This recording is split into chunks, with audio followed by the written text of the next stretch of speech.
రామాయణంలో ఈ శ్లోకం బంగారు తీగలతో అక్షరాలుగా వ్రాసుకోవలసినటువంటి శ్లోకం. ఈ జాతి వైభవాన్ని ప్రకాశింపజేసే శ్లోకం.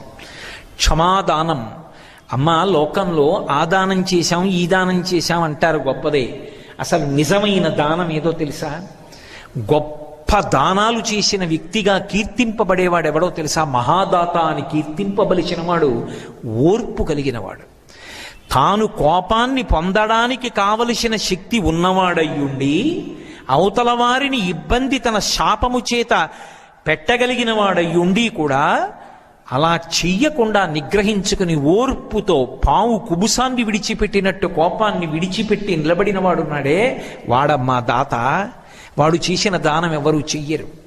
ఎందుకని మీరు ఆలోచించండి. వాయువుని వీళ్ళు కానీ శపించారనుకోండి, నువ్వు అంతటా వ్యాపించావని కదా నీకు గర్వం.